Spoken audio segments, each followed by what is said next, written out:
Good morning, 5th class. Today we are going to study chapter 17 of your English grammar book, that is future tense. अब हमने इससे पहले study किया था present tense, फिर past tense. अब ये है लास्ट कैटेगरी ऑफ टेंसेस जिसमें हम आता फ्यूचर. प्रेजेंट में क्या किया था? जो प्रेजेंटली चल रहा है अभी के टाइम के बाद. पास्ट जो बीत चुका है और फ्यूचर जो आने वाला है. Read the following sentences. Akansha will help the poor. Akansha will be helping the poor. Akansha will have helped the poor. तो ये कौन सा है हमारा सिंपल फ्यूचर. ये कौन सा है फ्यूचर कंटिन्यूस. और ये कौन सा है हमारा फ्यूचर परफेक्ट, जिसमें बता रहा है कि वो हेल्प करेगी या आगे विल बी हेल्पिंग, कभी आगे जाके हेल्प करेगी, या विल हैव हेल्प्ड. तो ये बताता है हमें कि एक्शन कहीं ना कहीं पूरा होगा फ्यूचर टेंस में. इसकी 4 कैटेगरीज हैं: simple future, future continuous, future perfect and future perfect continuous. Here we will study simple future tense and future continuous. तो अभी हमारा सिर्फ फोकस है सिंपल फ्यूचर और फ्यूचर कंटिन्यूअस टेंस में. Simple future tense. Simple future tense. Read the given sentences. Vibhor will go to office tomorrow. Will go to. Vibhor will not go to office tomorrow. तो ये positive है, ये negative है. Positive या affirmative है. और ये कौन सा है? नेगेटिव. अब देखो हमने क्या ऑब्जर्व किया कि इसमें क्या यूज हो रहा है? विल और वर्ब की फर्स्ट फॉर्म. नेक्स्ट देखते हैं. Will Vibhor go to office tomorrow? तो ये क्वेश्चन आ गया. अब सब्जेक्ट पीछे चला गया और हेल्पिंग वर्ब वो क्या है हमारा इस केस में? विल. वो यहाँ पे आ गया. तो ये कौन सा था? पॉजिटिव, अफर्मेटिव, फिर नेगेटिव जिसमें नॉट यूज हो गया था, और जिसमें क्वेश्चन मार्क आ गया वो कौन सा आ गया हमारा? इंटेरोगेटिव. अब ये सारे रूल्स. पॉजिटिव अफर्मेटिव सेंटेंस के लिए पहले सब्जेक्ट आ जाएगा, और सब्जेक्ट चाहे सिंगुलर है चाहे प्लूरल है, हम विल या शैल कुछ भी यूज कर सकते हैं. उसके साथ वर्ब की first form. Next comes negative sentences में सिर्फ विल नॉट, शैल नॉट आ जाएगा, बाकी सारा सेम रहेगा. वर्ब की फर्स्ट फॉर्म ही यूज होगी. इंटेरोगेटिव में जो विल है या जो शैल है वो फर्स्ट आएंगे, then comes your subject, then the verb and then your object. Now we see where and how simple future tense is used to describe an action in future. जो action होना है उसको. Jack will go to Thailand tomorrow.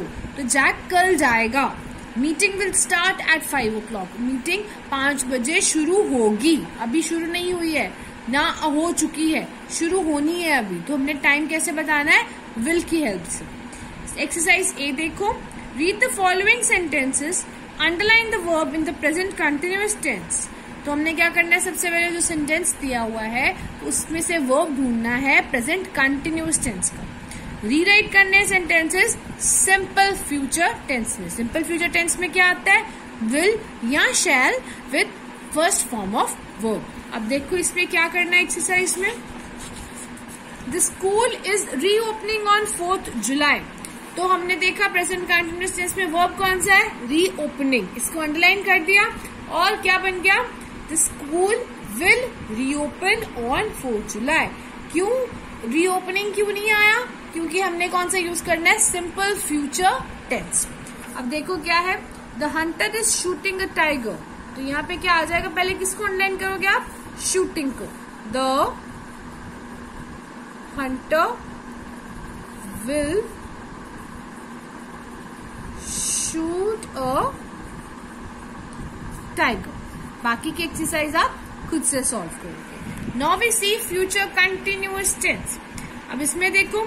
The girls will be singing. The girls will not be singing. Will the girls be singing? तो हमने क्या observe किया?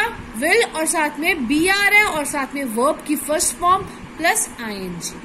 तो ये कौन सा हमारा? पॉजिटिव और affirmative sentence. Will not be, not आ गया नेगेटिव. विल बी सिंगिंग ये हमारा वर्ब है पर ये क्वेश्चन मार्क की फॉर्म में है, इसलिए कौन सा सेंटेंस है? इंटेरोगेटिव. अब इसके रूल्स देखते हैं. अफर्मेटिव है उसमें पॉजिटिव सेंटेंस में कैसे आता है? सब्जेक्ट चाहे सिंगुलर है चाहे प्लूरल नाउन है, उसके साथ विल या शैल प्लस बी भी आएगा. Will be, shall be. उसके साथ वर्ब और वर्ब के साथ आईएनजी भी आएगा. अगर नेगेटिव है तो विल नॉट, शैल नॉट, उसके साथ वर्ब और वर्ब की first form plus ING. Interrogative में विल शैल फर्स्ट आ जाएगा, फिर सब्जेक्ट आएगा, फिर बी आएगा और साथ में वर्ब प्लस आईएनजी आ जाएगा। अब फ्यूचर कंटिन्यूअस टेंस कहाँ पे यूज होता है, किस तरह से होता है? It is used to describe an action that continues in future over a period of time. एक पर्टिकुलर टाइम तक के लिए हम बोलते हैं कि ये चलेगा, उस चीज के लिए हम फ्यूचर कंटिन्यूअस टेंस को यूज करते हैं। I shall be waiting for you at the bus stop, मैं वेट करूंगी। Mohit will be meeting Rohit tomorrow, Mohit कल उसको मिलेगा। So read exercise B is based on future continuous tense. Rewrite the following sentences in present continuous tense into future continuous. अब फिर से हमने sentence जो है इसमें वर्ब और हेल्पिंग वर्ब इनको दोनों को अंडरलाइन करना है प्रेजेंट कंटिन्यूअस वाले को देख के, और किसमें कन्वर्ट करना है, फ्यूचर कंटिन्यूअस में।